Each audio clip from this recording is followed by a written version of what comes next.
Welcome to This Explainer. Today we're going to dive right into a seriously fascinating case study.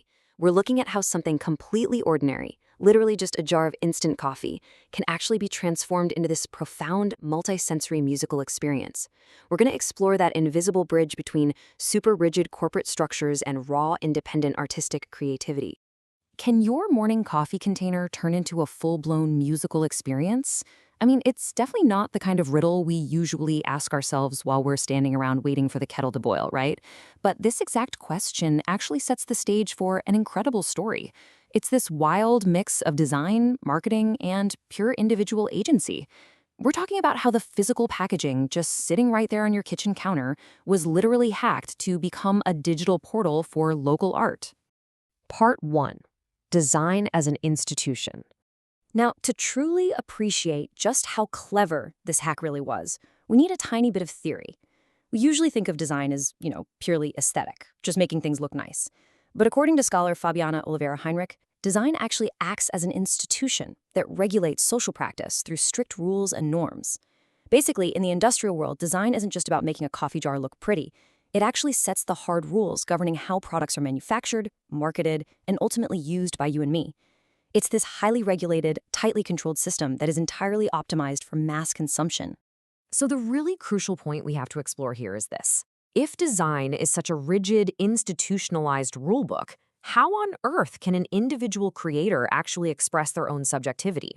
How does an independent artist find any real agency inside a system that is, at its core, designed to completely minimize risk and maximize predictability? Part 2. An unexpected collaboration.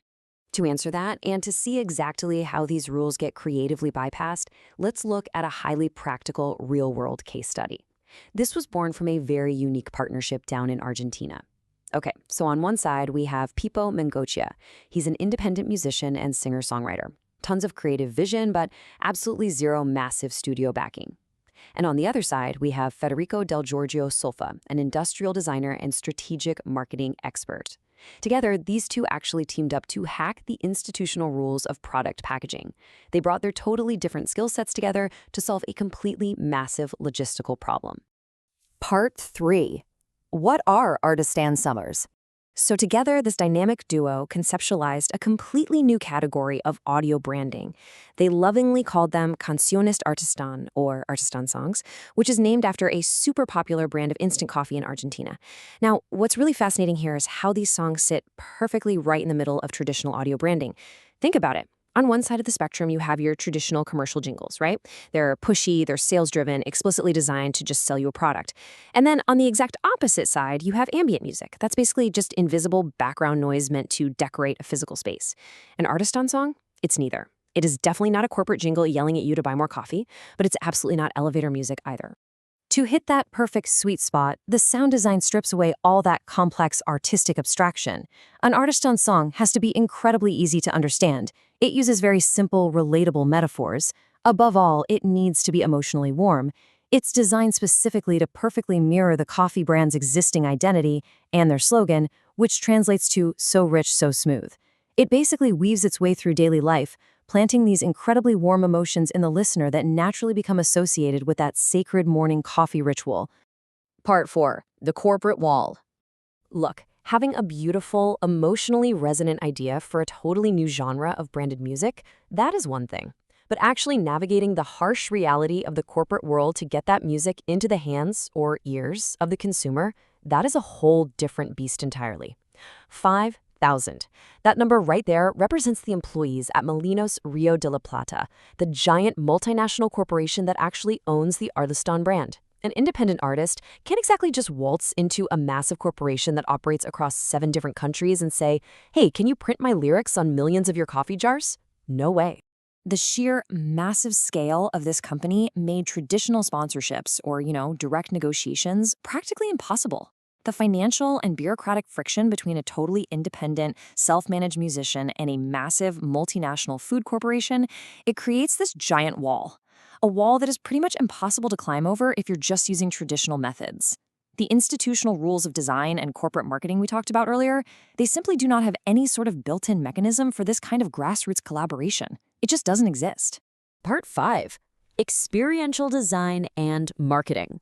And this right here is exactly where the strategic designer's individual agency steps up to the plate and provides just a brilliant workaround. They realized that if they couldn't go over this giant corporate wall, they were just going to design a way right through it. And they did that using the principles of experiential marketing. This whole approach is all about creating direct, deeply meaningful connections between a brand or product and its consumers, really integrating into their daily, everyday lives. So by looking at it through this lens, the designer realized something pretty profound.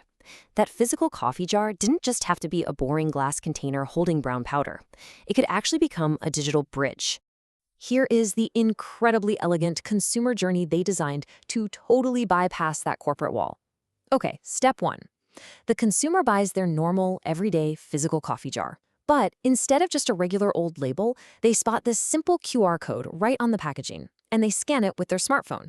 That code links directly to the independent artist's music on Spotify, and suddenly it's playing right through the user's home speakers or their phone.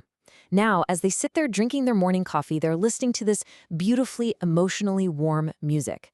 They are seamlessly forming a powerful, almost subconscious emotional bond with the brand itself. Part 6. The complete sensory experience. Ultimately, this super elegant design solution fundamentally changes how we experience a daily routine. It literally elevates the mundane act of just making instant coffee into something so much larger by creating this perfect experiential loop. It balances the sensory elements flawlessly. You've got the physical taste and that amazing smell of the morning coffee, working perfectly in tandem with the emotional resonance of the music. And all of it is tied together seamlessly by that digital access point, the QR code. The music literally makes the coffee feel warmer, and the coffee makes the music feel more intimate. It's a win-win. And this beautifully, perfectly proves our initial theoretical premise from earlier. While, yes, design is for sure a rigid institution governed by strict corporate and industrial rules, a really clever designer can still use their individual agency to completely hack the system. Think about it. By simply adding a little QR code, they didn't have to change or disrupt the massive institutional manufacturing process of that glass jar at all. Yet they managed to completely elevate an independent artist and create a totally new, highly effective marketing asset for the brand. They took the ordinary and they transformed it into a genuine space for individual creativity. So I want to leave you with a pretty provocative thought to ponder today. If a simple, totally mass-produced jar of instant coffee can become a literal stage for an independent musician, what other everyday items sitting on your kitchen counter right now are just waiting to be hacked by individual creativity? Seriously, what other everyday packaging could become a gateway for local art? It's something to think about. Keep looking for the art hidden right there in the ordinary.